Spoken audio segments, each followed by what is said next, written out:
Alright, good morning. How you doing today? I'm doing well. Alright. So, very well. first question is, tell us your name, your age group, and what town you're from. My name is Jeffrey Ogbar. Yep. I am 51, Yep. and I am in the city of Hartford. Alright. And what age group you say? 51? Yeah, 51. Alright, so we're in the same age group. Alright. So tell us a little bit about yourself. So I'm originally I was born in Chicago, but raised in Los Angeles. Alright. And first grade through high school in California. And undergrad in Atlanta at Morehouse College. At Morehouse. Morehouse, man, always got to represent. And then grad school at Indiana University. And then my first job was here in Connecticut. Alright. University of Connecticut. Alright, so you live about 4 or 5 different states there. Yes. Which state you spend the most time? Believe it or not, Connecticut. Oh, wow. I lived in Manchester 13 and a half years. Longer than, I believe, even LA. So I could be a Manchesterian. In England they call them Mancunians. So there you go. Mancunian or something like that. So I could be a longer than an Angelino. Although I consider myself taking right to go. Although I consider myself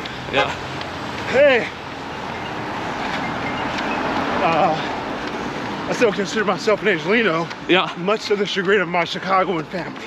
I think Chicago, being a Chicago is like an ethnicity. For them, it's like genetic almost, man. They see me as a self-hating Chicagoan. But you know, I was raised in LA.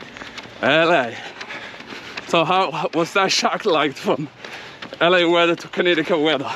So I had to transition slowly but surely, getting cooler weather.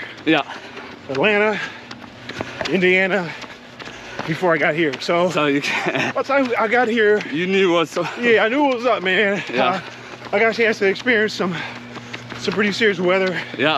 In Indiana, snow, driving in the snow for the first time when I was in grad school.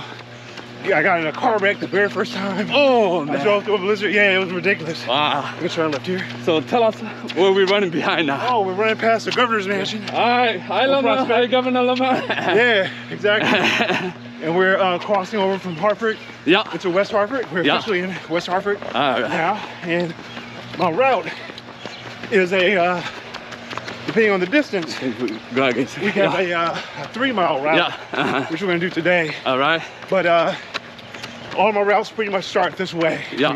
Whether it's 3 or 9 miles. So for my long runs, or short runs, they all go up this way. The town line in Hartford up through West Hartford. So tell us how you started running. So, what made you start running, and when did you start running? So I was although I was kind of physically active. Didn't really enjoy running much. But had a cousin who, in 2011, wanted to get back into shape after having a baby. And she suggested that members of the family wanted to get together and run the Hartford Half Marathon. So this is spring 2011. And about 6 of us decided to do this. Of the 6, including the person who initiated it, everyone fell off, except for her brother. So her brother and I were the only ones who just stuck with it. It was very hard, you know, for me going from, I thought 2 miles was a really big deal. Getting conditions to run 4. I remember the first time I did 8 miles. I feel like a superhero. I remember looking at my car, at the odometer, and I got to the 8-mile marker, just saying, you know, how far this is. But so October 11 was my first time running a half marathon. It was actually my first paid race. And I thought when I crossed the line, it was so hard. I was like, man, how can I imagine doing this? And then immediately doing it all over again, you know, doing a marathon. All right, so interestingly, that's the same year I started running, and October half was my first too. Wow, 2011. Nice.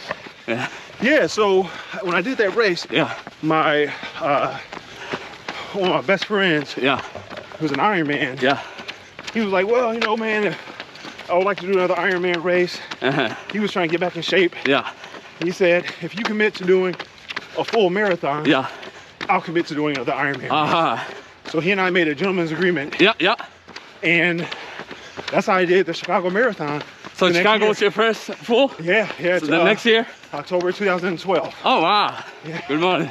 Good morning. Was that before they used to do the lottery? Or? Exactly. I think the last year. Oh, wow. A random civilian like me off the street who could register without a problem.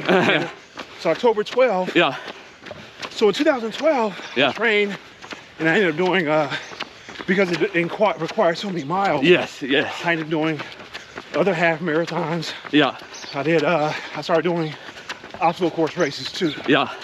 Oh, so tell us the experience of that first full marathon. Oh my God. So how did that feel? Part of it is a beautiful course. It's, you know, it's one of the 6 prestige marathons in the world. Yep.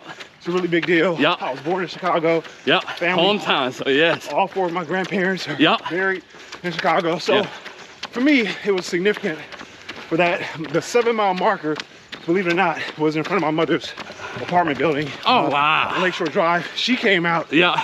She and her members in her apartment building were ringing bells. That's great. So at the 7-mile marker, lucky number 7, yeah, I ran over, gave my mom a hug. There you go. That was beautiful. You can't beat that, man. Yeah, yeah. That's so that was great, man. It was hard. Yeah. I was a little undertrained. I ended up getting shin splints. Yeah.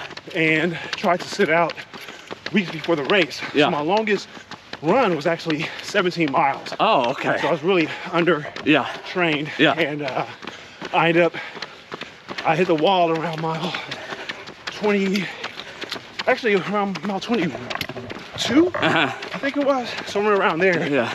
Hit the wall, so the last bit, super hard, man. Yeah, yeah. I mean, I was like in pain. I was going like probably a 11-minute mile or something. Oh, goodness. And you know, so I finished the race. Yeah. I was actually injured. I don't want to gross people out, but I had my left, both ankles were swollen. My left ankle had pulled blood. Oh, wow. Inside, you can see it through the skin. Oh, man. So I ripped some stuff up. Ooh. Yeah, man. Oh, that hurt. Yeah, and it is what it is. So that was my first year. Yeah. And I thought because of the trauma I went through, I really might not ever do a marathon again. Yeah. But in 2015, I went back at it. Yeah, yeah. I did the full. Yeah. Where I saw you. Yes. Right at the half marathon. I mean, we saw before that, but on the half, I was hurting myself at that time too. Mile 14, you were in a cramp. Yes. You had I had a bad cramp. Yeah. I remember you started back. You said, "You okay?" And I said, "Told you keep going, man. Keep going." I remember that. Distinctly remember that. Yes. You know, I think that's like one of the first times I saw you in person. Yes. Because I was following you on Facebook. Yeah, yeah. And and we met through. That's how we through the Facebook National Black Marathon Association, and then we got connected. I think we might have connected the year before that at Cheshire Half. Yeah. Actually, I have a Cheshire Half. Yeah. Yes. Yeah. I was racing the 2 hours, and there's a picture of. I think that might be 2013 or 14. It's been a while. Yeah. And you hit me onto pacing. Yes. And I got a chance to pace. Yes. A race, and you told me about this group. Yeah. Let's talk about that. Pacing. So I reached out, and they my very first time doing it, it was in Newport for a half marathon. Yeah. And my slowest half was probably 50. Yeah. I don't know. I gotta look it up, but so I was like trying to do this race. They put me literally at a 3-hour pace. Yeah. I was like 3 hours. That was the slowest possible pacer. 3 hours. Yeah. So pacing a 3-hour half, and it was so hard. It turns out that to pace at a pace that is very slow for you. Yes, it is tough. It takes some training. It is. So it is. It was 13-minute, 43-second mile. Yeah. And I ended up doing it. I remember being a little reluctant because I was like, I'm driving all the way out to Newport. Yeah. I'm gonna get a hotel room. Yeah. Wake up early in the morning. Yeah.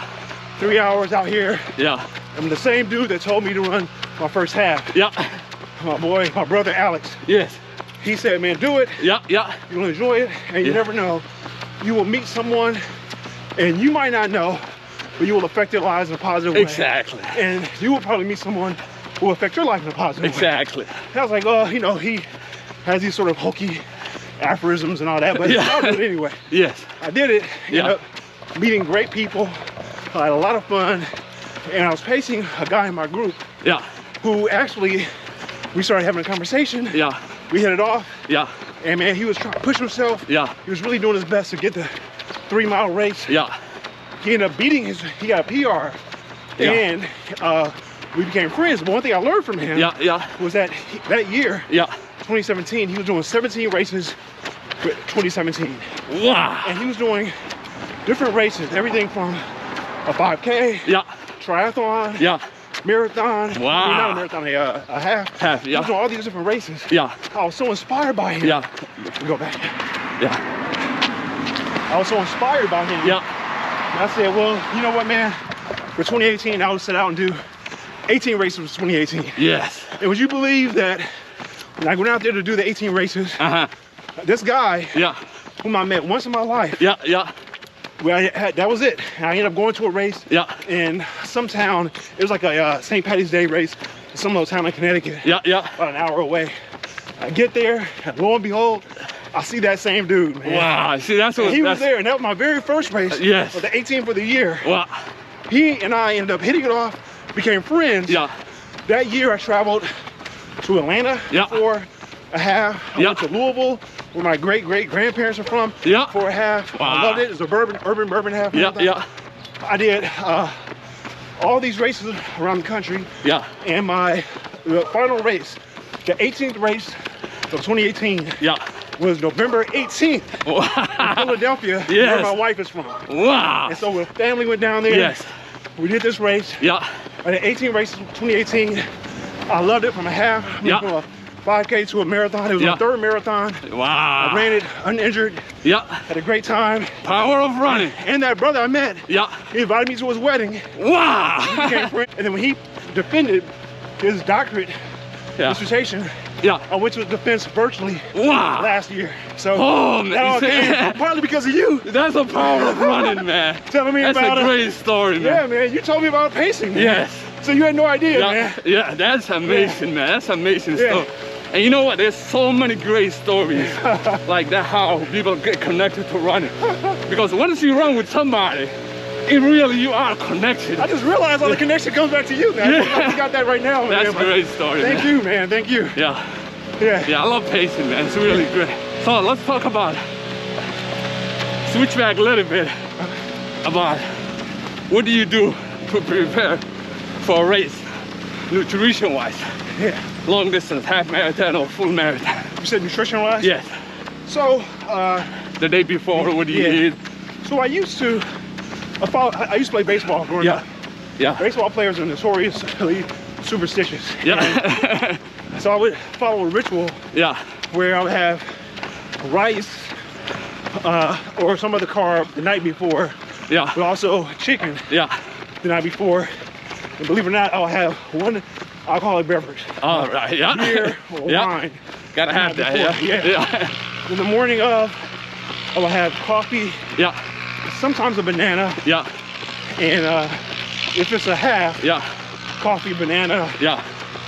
Maybe not really bread. To be honest, pretty much coffee and banana, man. And all right. 1.5 for a marathon. It would be a little bit more. I would do coffee, banana, maybe a bagel. And so for a marathon nutrition, I would, in addition to the bagel, coffee, I would have sometimes juice, and then just everything the off-road course, because you know your body, you're at it for so long.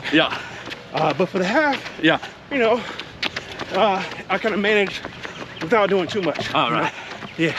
During the race, what do you take? What kind of, do you take a goo or? I never do goo. All right. I never do goo. Actually, I do all the bananas, any bagels they offer. I do, depending on how I feel. I would do Gatorade. Okay. I gravitate to water first. And for halves, I almost exclusively use water, but I can't I've done about 30 halves by now. Wow. And so I can't. All over the country, right? Yeah, man. That's great. I haven't gone out to LA. Yeah. My hometown. Yeah. But I would like to. And I got injured. Yeah. In 2019. Yeah. I was in Chicago. Yeah.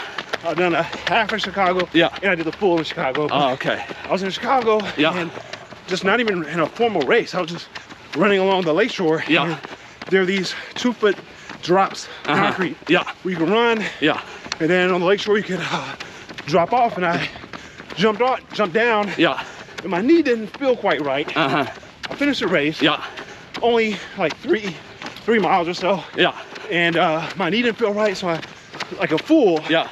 Super ignorant. I tried to kick my knee out. Yeah. Kick my foot out to like pop my knee, which Ooh. you should never ever do. Never do it, people. I hear you. So somehow I thought it was like cracking your nose. Yeah. I'd done it before. This time I did it. Didn't feel right. I did it a second time, third time. At some point, I popped my knee. And I heard a snap. I felt pain. Oh man. And I didn't know. Yeah. It got swollen. Went to the orthopedic surgeon. Yeah. X-rays, MRI. It turned out that I ripped my meniscus. Oh, so oh man.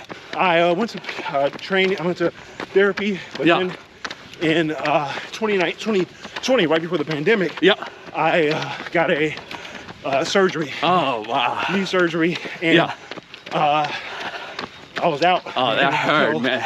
May. Yeah. And when I went out in May, I tried to run 3 miles. Yeah. And it was like, I literally felt like I was running a marathon, my second marathon. I hear you, man. Worn down. It's hard to come back, man. Oh my God. It is, especially a big injury like that. I was worn down. It was horrible, but hey. But you back. Well, you know, I'm out here. Hey, still a mile is a mile. A mile is still a mile. 3 miles, still 3 miles. Yeah, man. More than sitting at home, right? Yeah. Let's get to obstacles. How did you get into it? And let's talk about that. I've never done one, so educate me. All right. So, I'm not exactly sure how I found out about them, but at some point, in 2012, because I was training for the Chicago Full, I saw advertisement for Spartan races. Also, I'm a Walking Dead fan. I love zombie movies. There was this race called Run for Your Lives, where it was set in a zombie apocalypse where zombies had to snatch flags off you. And I was like, man, that sounds so cool.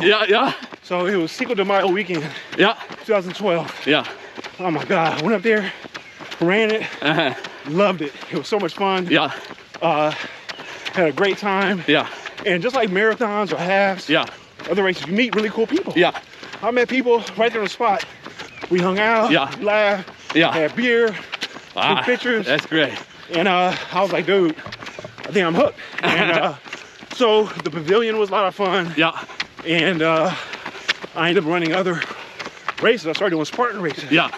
So in 12, 13, 14, 15, every year since, up to 12 to 15, I would do these races. Wow. And then Spartan has, they call it trifecta, where if you do sprint, the shortest race, a super, the intermediary, and then the third is the beast, about 12 to 15 miles. Oh, wow.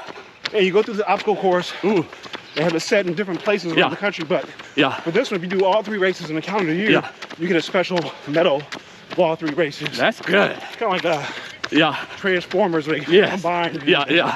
And so I did that in 2015, but when I did it, I did the Beast first, which is in that year is in New Jersey, a ski resort in April. Wow. There's still ice on the ground. It was horrible. It was the most difficult physical challenge I ever had in my life. Let's go back there. So when I did the super, I did the Beast in April of 2015. It was so hard. It was 5 hours and I think 10 minutes, which was an hour longer than my longest marathon, right? Chicago. And when I ran injured, it was so hard. And believe it or not, I finished in 5 hours, 10 minutes. And literally I was at 88th percentile. Wow. So, I mean, I finished that's pretty 88, 89 percentile. Wow. So you get an idea of how long it takes people to finish. How do you train for that? How do you train obstacle races? At that time, I was much more fit than now. Where I was doing I did 30 burpees. I can still do a lot of push-ups, but I was doing burpees, 40 pull-ups straight, I was doing all kinds of stuff. So I was actually in really good, well-rounded shape. Yeah. So climbing ropes. Yeah. I was killing it, man. Like, there are a lot of people who are. You also carrying buckets. Yeah, I know. It's a tough, man. I see your pictures and I'm like, that's really tough. Yeah. So if you are, for example, a very fast runner, but with not much upper body strength, you will still beat the guys who might have great upper body strength but aren't that fast. So you compensate. The biggest benefit is not like me with upper body strength, but actually being a fast runner. Yeah. But I did it. I could climb ropes, man. Back then, I could pull up a rope without even knots, without having, I was doing solely upper body strength. I don't think I could do that. Wow. But I loved it. It was super hard. Yeah. I didn't want to do it any longer. Yeah. I felt like my spirit had been broken, to be honest. But because it was a beast, and I wanted to do all three, I done the hard one first. So I felt I had no choice but to do the super and the sprint. I kind of did it backwards. That's good. I did it. Yeah. Tough one out of it. That was it, man. I never did another one. After 2015, I didn't do any more. Smart. Yeah. So for all your half marathons, which one is your favorite? It's a hard one. It is a tough question. I've done the Fairfield one in June. Yeah. I've done that half many times. I've done the Hartford half marathon many times. Yeah. And the most beautiful one is probably either Fairfield or Newport. Yes. Rhode Island. Those are two very beautiful courses. Yeah, that's true. The most enjoyable. Yeah. Hate to say this, man, but the Urban Bourbon. Yeah. Because it was I flew to Louisville, Kentucky for it. Yeah. And you know, I like bourbon. Yeah. I like running. Yeah. I met some really cool people. Yeah. Actually, people who are friends of mine on Facebook now. Yeah. And people actually new friends in common. Yeah. And so socially, it's significantly because I have ancestors who were from the area. Yes. It meant a lot. So yeah, that's good. That may have been one of the most enjoyable. Yes. Yeah. What about the OCR? Which one's your favorite? Spartan. I would say the Spartan Sprint, to be honest. Yeah. It's only 3 to maybe 5 miles. I think mostly 3 to 4 miles. Yeah. And when you do it, this is hard or easy. Yeah. If you really want to make it super hard, you can run at your top pace. Yeah. Exhaust yourself. Yeah. But if you want to kind of savor it, you can run with some friends. Yeah. You run as a team. I've run it with teams before. Yeah. And or you can run solo. Yeah. But you run with the team. Yeah. You know, man, you're like laughing, you're joking. Yeah. You help each other out. Yeah. You know, you're helping people over nets, over walls. Yeah. And I would say that maybe that's the most enjoyable. All right. OCR. Yeah. So tell us how running helped you overall, your life or your career or your job. So back in 2015 when I was training for the Hartford Full, and I did the Spartan trifecta. Yeah. I was running all these races. Traveling every day. Yeah.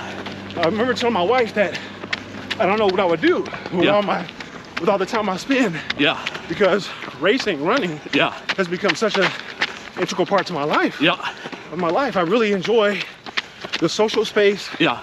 I enjoy the health benefits. I enjoy traveling. Yeah. I enjoy so much of it, man, to be honest. Yeah. And I've learned when I go to these races, I will meet people, and it sounds super cliche, but you know, you meet people that you never would otherwise. Exactly. You know, come up with. Yeah. And whether it's, and then you think about the story I shared with you. Yeah. Where he and I became friends. Exactly. Yeah. But there are stories that. Yeah. So I would have to say that in many ways, it's allowed me to maintain health. Yeah. I got a chance to stay fit into my 50s and try to chase these little kids. Yes. I have a son and a daughter. Yes. How old are they now? Oh man, one would be 4. Yeah. So you know, and one is just turned 1. Time flies, so man. Before you know, before you know, they're gonna be fast running. Yeah, man. Yeah. So yeah. And I would say that it's also given me clarity, and it's a stress reliever. Yeah. As well. I mean, I can run. I can think about things. Yeah. I can sort of relieve myself of certain thoughts. Yeah. Focus on the road. Yes. I love it when I zone out. You know, you experience when you just Exactly. Zone where your pace, everything's together. Yeah. That's actually best. There you go. Yeah. The next question is.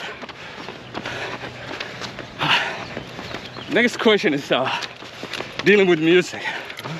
You're a scholar of history, but you're also a scholar of old rap music, because I saw some of your posts doing history. So let's say you're running marathon and you're only supposed to listen just one song repeatedly. Oh man. What song will that be? Oh my God. Man, for 4 hours almost. One song, that's it. You have no choice. Maybe Kendrick Lamar's Humble. Yeah. Maybe Alright from Kendrick. Yeah.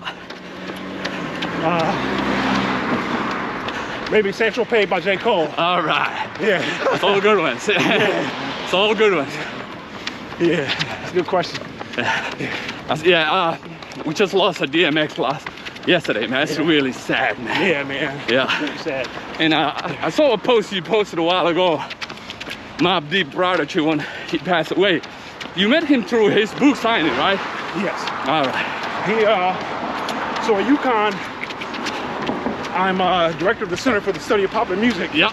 And before I was director, I, of course, had this class on hip hop, and when Prodigy was releasing his autobiography, he had just come out of prison, and he was on a book tour.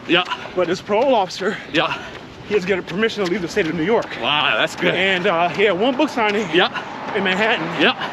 And he had to have permission for a second book signing, which happened to be UConn. Yes. I was the one interviewing him for that. Yeah, I saw that post, man. He was late.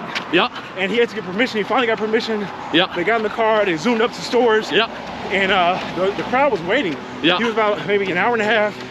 2 hours late, believe it or not. The crowd stayed. They waited. And they were in for a great treat. He was a wonderful person to interview. And just a talented. And I want to rest in peace. Really rest in peace, man. We lost a lot of good ones, man. He was now Mobb Deep was like, and he matured so much, you know. Yes. I mean, he was really into his health at the time. He was into he wasn't trying to be a thug. He had nothing to prove. Exactly. And you know, DMX, he struggled with addiction. Man, addiction is tough, man. Like Hunter Biden said recently that his family's love was the strongest thing, except for his addiction. You know? It's tough. Addiction can be destructive. Yes, it is. Addiction kills so many people. Man. It's real tough. All right, quickly, let's talk about sneakers. All right. What do you wear? I wear Nike Pegasus. And it turns out when I first started running, I started off with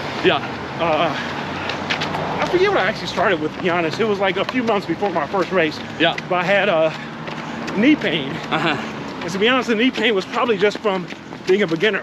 But I went to Nike Town in Boston. And of course they're gonna sell me. What they want to sell me. So I fell for the okie doke. And he was like, man, you pronate. And your pronation, you have Nike Pegasus. I was like, okay. You look like an honest guy. And so I got Nike Pegasus, and he actually worked. My knee pain went away. It may have gone away anyway. But it turns out that I was later found not to have the pronation that the guy said. Or these shoes weren't meant for that or whatever. But I stuck with them, and they worked well. So I kept them every year. I get a new rotation. And they're my shoes. That's good. So now that races are hopefully coming back by next year, and since the vaccine is improving a lot, do you have any plans of races coming up, or you just go any big races you have planned in the future? I'm not registered for anything. Any big races coming up? I'm not signed up for anything, but I would love to do the Hartford Half Marathon. I'm trying to get back into it. If I can do where it all started. Yes, sir. That's where it all started. 10 years exactly, man. That's good. We started about the same time, so that will be great. I probably will be there. I don't know which distance, but I definitely will see you somewhere there. I look forward to it, man. Hey, Adam, man, I'm a fan of your work. I see you with a Run 169. I see you in the National Black Marathon Association. I see you on Facebook in general. I love your posts. Thank you. Great work with the documentaries. You help you're like the best of running community, man. Thank you bring you, so many people together. Thank you. Thank you for doing this, man. And I really I appreciate you coming because I met a lot of great people like you, and I love your posts. Every time you post something, man, it's educational, whether it's old music rap or whether health or whether civil rights. I enjoy all your posts, man. I appreciate that, man. So thank you. Hey, thank you, man. All right, peace out. Good luck. All right, peace. Yeah. So now that we finished running, tell us how you feel after you finish running. I feel good, man. I feel like the blood's going. I'm refreshed, invigorated. Yeah. Nice solid pace, man. Yeah. That's good stuff. Yeah. That's really good. enjoying it. Yeah. Thank you.